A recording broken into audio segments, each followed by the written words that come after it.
नमस्कार दोस्तों, आज हम बात करेंगे थामा फिल्म के बारे में। लेकिन उससे पहले आप सबको बता दूं कि मेरा ये चैनल नया है। आप अगर फिल्मों में, क्रिकेट में या किताबों में रुचि रखते हैं तो इस चैनल को सब्सक्राइब जरूर कीजिए। सो लेट्स टॉक अबाउट थामा। Maddock horror comedy universe. हम सब बहुत पसंद करते हैं मैडॉक के इन फिल्म्स को। स्टार्टिंग फ्रॉम स्त्री टू द लास्ट स्त्री 2, हम सब ने बहुत सारा प्यार दिया, बहुत हिट फिल्में आई एक के बाद एक।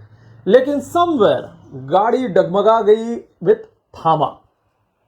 करीबन 15 दिन रिलीज हो चुका है यह फिल्म और अब तक तो यह क्लियर है, हिट सुपर हिट तो दूर की बात है, मुश्किल से यह फिल्म एवरेज बन के रह जाएगी एट द बॉक्स ऑफिस।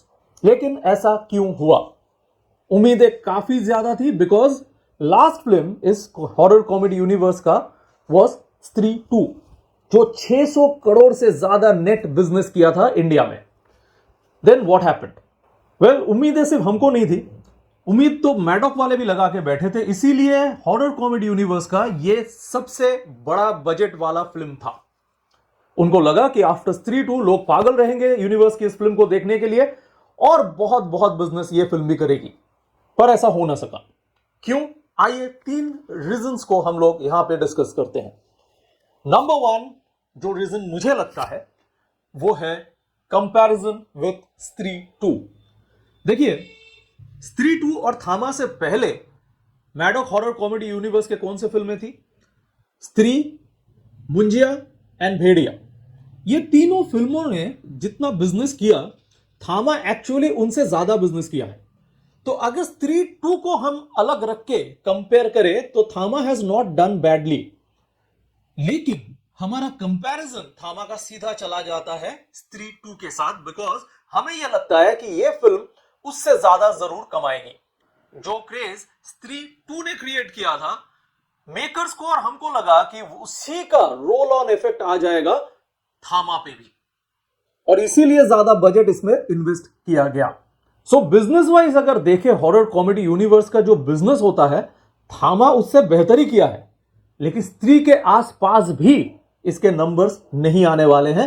इसी वजह से एक्सपेक्टेशन जो था हमारा और मेकर्स का, उससे काफी पीछे रह गया थामा, और इसी वजह से हम इसको सक्सेसफुल नहीं मान रहे हैं। Number 2 and the main reason, Thamma की कॉमेडी ही उसकी ट्रेजेडी बन गई।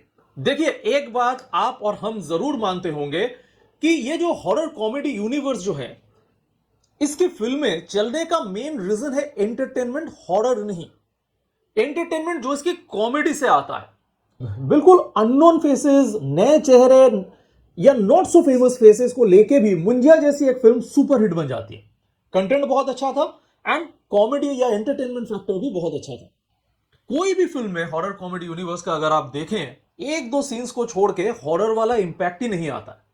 Just entertainment, entertainment and entertainment, यानी कॉमेडी, कॉमेडी एंड कॉमेडी।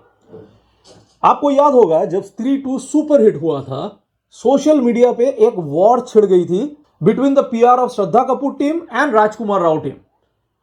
ये टीम कहती थी कि श्रद्धा कपूर के वजह से ये फिल्म सुपर हिट हुई, ये लेडी सुपरस्टार बन गई है, और उधर राजकुमार का पीआर कह रहा था कि उसकी वजह से ये फिल्म हिट हुई है। आप अगर थोड़ा सा इसको एनालाइज करोगे, आपको पता लग जाएगा, या आप जानते हैं कि ये दोनों इंडिविजुअल्स की वजह से नहीं, ये फिल्म सुपर हिट हुई थी because of the chemistry of 4 characters.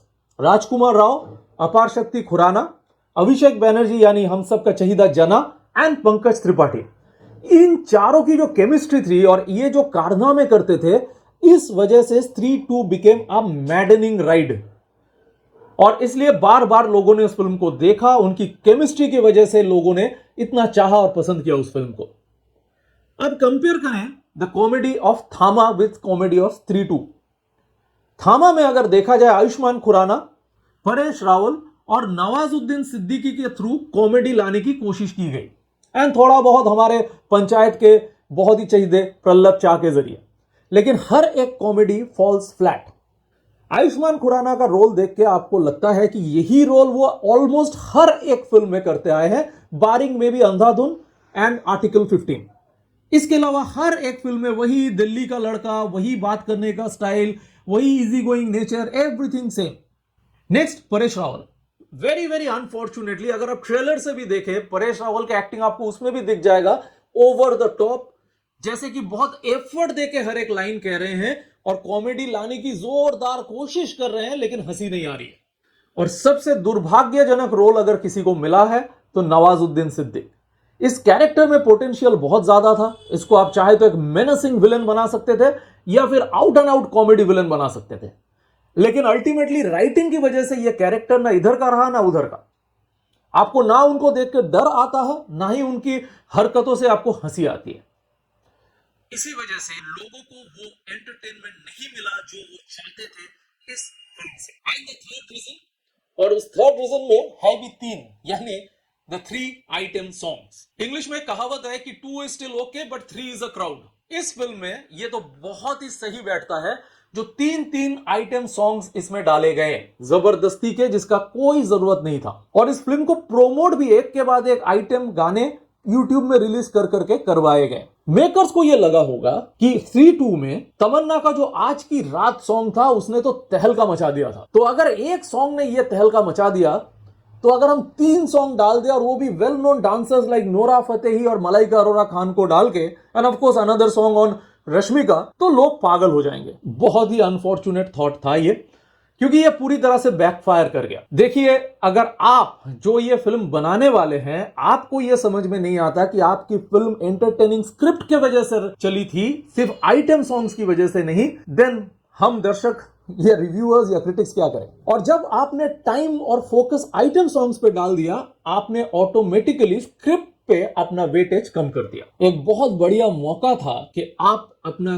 Script को ऐसे डेवलप करते कि ये वैम्पायर्स का जो बैक स्टोरी है उस पे काम करते, उस पे थोड़ा और टाइम बिताते, वैम्पायर्स के साथ भेड़ियों का क्यों लड़ाई है उस पे थोड़ा और टाइम बिताते। वो आपके ट्रेलर में या कहीं छोटे शॉर्ट टीजर्स में अगर आते तो लोगों के लिए वो और भी ज्यादा एक्साइटिंग होता, लेकिन आपने ऐसा नहीं किया। आपने फोकस किया आइटम सॉन्ग्स पे एंड फोकस किया डेफिनेटली वीएफएक्स पे, तो उस पे आपने पैसा एंड टाइम बिताया, स्क्रिप्ट को भूल गए। तो आई होप ये 3 रीजंस जो हैं सिर्फ हम जैसे लोग नहीं, मेकर्स भी समझ गए होंगे, क्योंकि उन्होंने slate of films already announce कर दिया है। आई थिंक टिल 2028 जो ये हॉरर कॉमेडी यूनिवर्स में एक के बाद एक आते रहेंगे। और अगर ये चीजें वो समझ गए हैं तो होपफुली अगेन हम लोग इन फिल्मों को इन फुल ग्लोरी देख पाएंगे इन द कमिंग डेज। और आप सब जो ये वीडियो देखे हैं, इन 3 रीजंस के साथ अगर आप सहमत हैं तो कमेंट्स में जरूर बताइएगा।